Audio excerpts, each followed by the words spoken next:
Hi, welcome to the Holding Hands and Throwing Fists podcast. I got the mic. And I have the opinions. Friends and listeners, welcome to Season 9, Episode 17. Thank God this season's almost over. The second to last episode. Here we are. I think Season 9's been a good one, though. It's been pretty fun, and we've been doing it our way. Yeah.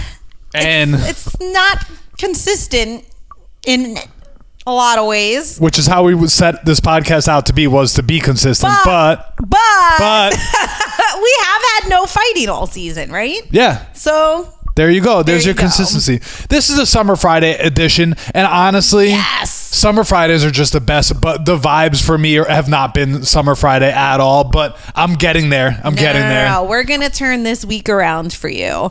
The greatest week of my life going into Summer Fridays is your worst work week.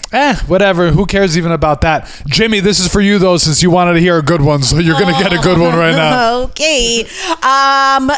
So speaking of consistency, we're not going to be consistent at all because Summer Friday episodes are totally different. Let's go. Real fast rundown. We wanted to give you an Ultimate Fighter update.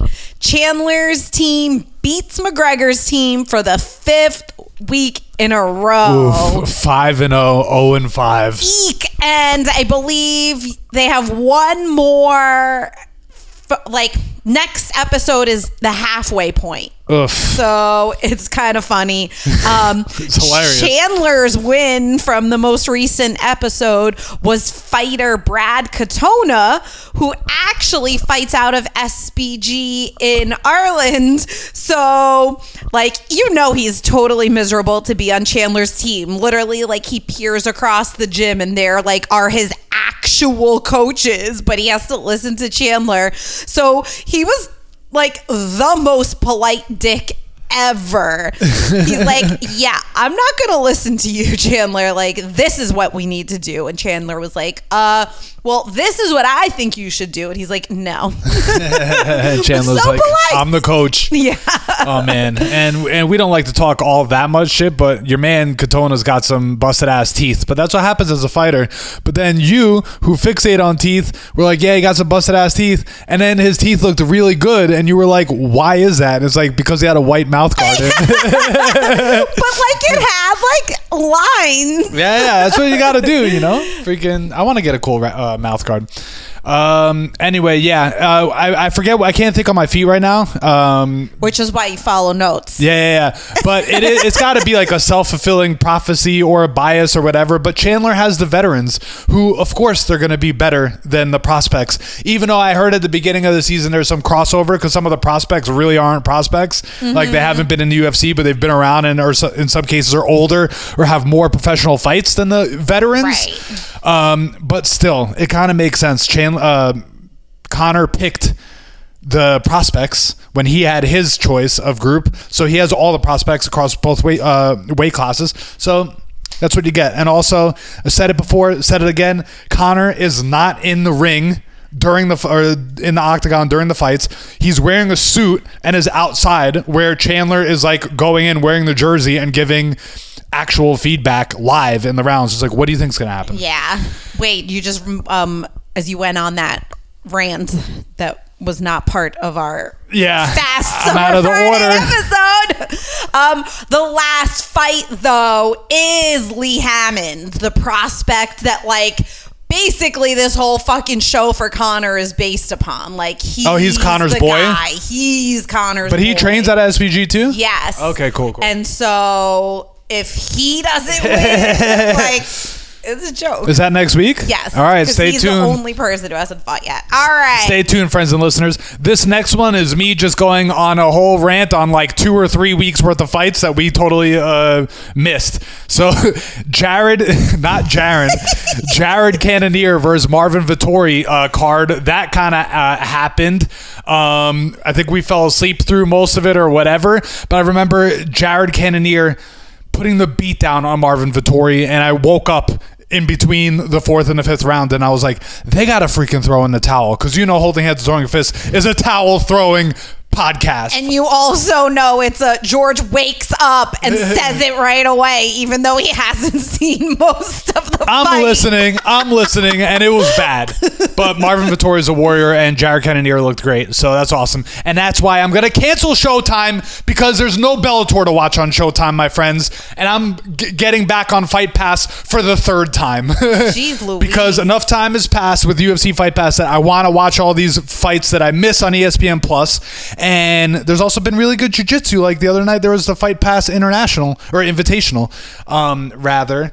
And that was pretty cool. I think that was last night. And I was talking to Tom Coe about it on the mats. All right. I'm going to watch all that shit. Cancel Showtime, get Fight Pass. I'm telling you, we're doing it. Then, who knows when this happened, but Macy Barber fought Amanda Hebas, and that fight was freaking brutal. They were beating the dog shit out of each other. Macy Barber actually won via KO TKO, shockingly, and that was her best win ever. So, you know Macy Barber on this podcast because you like her and you support her, and I don't.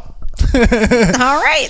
I was out doing something, God knows what, and I came back to the house, and as I walked in, literally as I unlocked the door, I made you, my partner over here, miss David Onama with a stunning knockout, which was incredible. Like right when I turned my head, that millisecond to say, honey home. Yeah.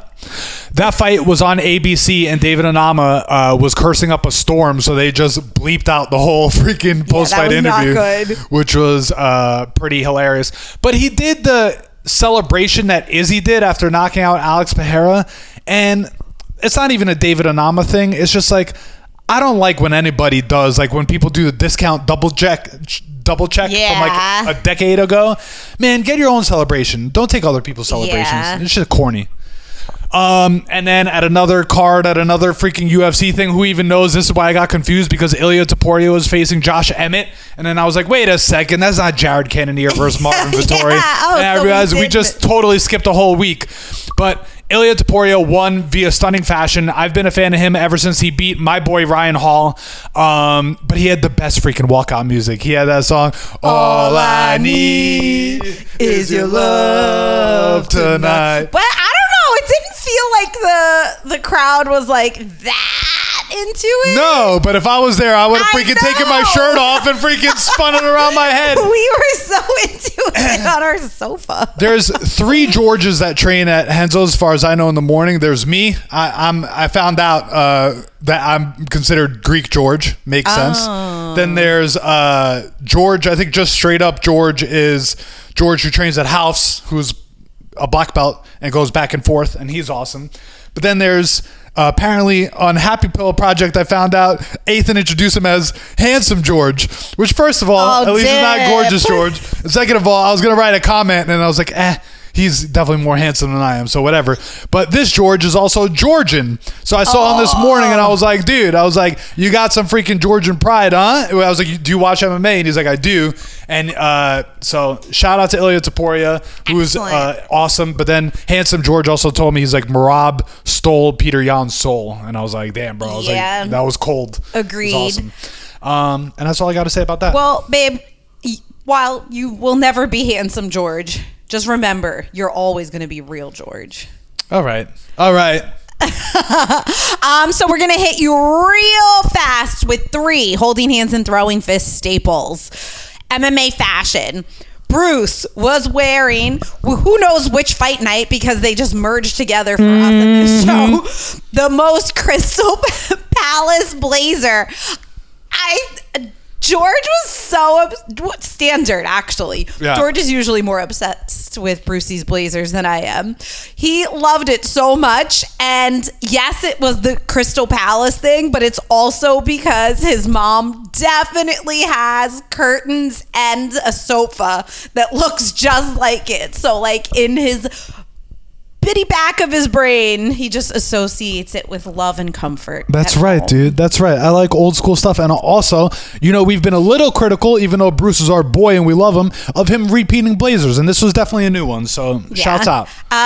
Also, there was a great looking post fight with Karen, Anthony Smith, and Din Thomas. Always a fun little trio. Next holding hands and throwing fist staple is an MMA boo-boo. Oof. Yeah. This was bad. Tafa's eye was like practically gouged out by Austin Lane, a former NFL player who was making his debut. Like, we watched the lead up or the rerun? yeah. I don't know, whatever. It was just disgusting. It was disgusting. His eye was actually bleeding. It ended in a DQ? No contest. Yeah, no contest. But that's the whole freaking point, because I don't get impressed. Like, and obviously they have to do it because they were in Jacksonville. And this guy was on the Jacksonville Jaguars who poked out freaking Justin Tafa's eye. But I don't get impressed with that shit. If anything, I'm like, oh man, something stupid's gonna happen, because this dude, the way he poked his eye out, it was definitely UFC jitters, and it was like, it was really freaking bad. It was poor everything. Poor form, poor sportsmanship, all that shit. Yeah. I was genuinely concerned that Justin Tafa was going to lose his eye, but he seems to be okay. And he posted on Twitter, though, a picture of him flying back with the sunglasses on. I don't really care for the sunglasses, but besides the point. But he's like, I want my win money, too. He's like, it should have been a DQ. I'm like, I don't know if it should have been a DQ or no contest, but he should have got his freaking win money. His fingers were already out when he was stretching his arm out to punch or do whatever. It was like it was like an awful check hook, but with his fingers splayed out. It wasn't like he's like, I'm gonna poke his eye out, ha ha ha. But if you are signed by the UFC, you know to keep those fingers tucked. Dude, mark my words, the biggest thing that people will look back on MMA and the UFC that they will be like, that was illegal. How did they get away with that? Is that they did win show money. That's the dumbest fucking thing. That you could lose half your paycheck because someone poked your fucking eye and you didn't technically win. Right. People will look back on that with shame. All right. The last staple we'll leave you with is a little MMA beef. Surprisingly, the beef starts between Nathan Schultz and Rarush Manfio, friends, teammates, and literal godfathers to each other's children. What? PFL scheduled them to fight each other outside of the tournament that's currently going on. So they're also part of the tournament, and each of them has, in 1 year, won the $1 million. PFL, just to fill a card, scheduled them to fight each other, which I think you can anticipate that the fight fucking sucked because they did not want to fight each other because they're freaking practically brothers. So PFL, this is the beef. So the beef is not between Schultz and Manfio. It's between PFL and their fucking $1 million winner fighters, champions. So PFL punished them for their shitty fight, and now they're both suspended and removed from the lightweight tournament because they didn't put in their, quote, best effort. You fucked up now, PFL, because holding hands and throwing fists was really rooting for you. But this is poor form. You fucked up now, my friend. They really fucked up. Like, yo, PFL, why would you do that? And everyone knows the why. Shane Burgos was out, and now that they're out and suspended, guess who's back in the tournament? Shane Bear? Burgos. I mean, we're fans. I know. Go we're New fans. York, go New York, go. But not like this. This is not it. This is a special episode. It's Summer Fridays. I was going to say, whatever. It's Summer Fridays. Who even cares? This episode is for Jimmy to get introduced to holding hands and throwing fists. I'm going to post this on Instagram, and then people from work are going to listen to it too, and we're just cursing up a fucking storm too much. But let me tell you about this week and the UFC. I don't give a fuck. I don't even want to talk about anybody that's fighting. I'm going to watch it. I'm going to have a good time. I'm going to drink a beer and hang out and just relax. But I don't even want to talk about any of these fucking losers, especially the guy in the main event who's been popping off in the mouth and just being himself as always. And normally I could take it, but I ain't got no fucking time for that right now. So I don't even want to talk about fighting anymore, babe. So what are we going to do? No fighting. No fighting. No fucking fighting. No fighting. No fucking fighting! All right, so this is our no fighting question of the week, although it has more to do with fighting than past installments of no fighting. But it did come up when we were just standard sitting on the sofa and you asked me which fighter would you want to go to dinner with. And that's our no fighting question. I was starting to think, and you said no. Let's just do it live. Yeah. So you we're go with first. it. Okay. I did have to have a little bit of a think about it. And I looked through the rankings for every division, men and women's top 15. And I am shocked to say there was like no one where I'm like, I really need to go have dinner with them. I know. Which is I know. kind of surprising I since know. we're in season 9 of a fucking fighting podcast. I know. I don't really want to hang out with any of these people. I really don't. But so my first thought though, and I'm totally sticking with it, is Dustin Poirier. Bro, definitely would hang out. I want to fucking hang out in New Orleans with Dustin. I want to go to a freaking crawfish bowl. I want to have a few drinks. I want to hang out with his wife too. She's fucking. We would have such a great time. Absolutely. And I'm not down with kids, but even his daughter, like they just seem like a very cute, happy family. She could come out to dinner, but her freaking grandparents got to pick her up because we're going out for drinks after. I am gonna put Aljamain Sterling and Matt Frivola on that Bro, list. we're going to talk about Long Island. We're going to drive out there on the southern state. They're going to take us out. We'll go to Long Beach. Matt Frivola will bring us to a Mets game. Bro, that would be great. And then they'll call up Al and Al will show up. I would love that. It's going to be so fun. I'm going to go with Angela Hill. That energy... I don't know that there's another female fighter that has the same sort of energy as I think her. that's why she got her own shtick. You know, she's cool like that. Yeah. I'm going to say Paul Felder only because I know he drinks and I don't know how that goes for a lot of the other fighters. So Paul Felder would be fun to have a beer with. I think more do than you. Yeah. And we'll talk to him about triathlon. Yeah, eating donuts. I know he likes donuts. Last but not least, this was a late pick. I just threw him in here. Tommy Aspinall. He seems like a fun guy. Tommy Aspinall. That's a little out of left field. I know. I'll tell you. Like to keep you on your toes. Yeah. I'll tell you who, like, it's literally basically anyone but Conor McGregor for me. Like, I just do, like, there's no world where, and it's so crazy how I've turned 180. Like, it definitely would have been in 2016 him. Dude, like 2016 to... 2020 maybe? I don't even know. I don't know. Maybe not. Dude, I couldn't want to sit out with him and have him talking over me all freaking night long and just being all freaking, I don't even want to talk about all the drugs that's probably on, whatever. So I'm going to talk about people that I do want to go out with. I was just thinking, man, Volkanovski's got to be, he's got to be fucking great to hang with. That's a good one. And also, you know, Macedonia, baby. Let's go. Alexander the Great. Who'd I put there? Brendan Loughnane. Why? Because I feel like it would be like going out with one of your cousins in Ireland. That's a good pick. Pretty down to earth. That's a good pick. Honestly, though, and someone told me about this shit in the gym today because I was excited that they actually took down the moldy shower curtains and put up some fresh ones for once. Good. And they were like, "Oh, you're such a freaking like old man," and I was like, "Yeah, I am, dude. That's why I want to go out to dinner with coaches. I think more than actual fighters." Dude. You can't throw this fucking talk about left field. Yeah, bro. Right field. Freaking. I'd go to dinner with Farasso, though. I'd love to hang and talk with him, but I know it's going to be a night for me that I'm not going to be drinking because he's not a drinker, like whatever. Eugene, the coach from all those guys at City Kickboxing in New Zealand, I'd love to go out to dinner with him. I'm sure he's got mad stories. And there's probably more, but it's Summer Friday, and I ain't even trying to freaking make more notes. I ain't trying to take no more. I want to go to dinner and have a good time. Like in real life right now. Yeah, so let's do it. All right. All right, until next time, remember to hold hands and throw fists when necessary.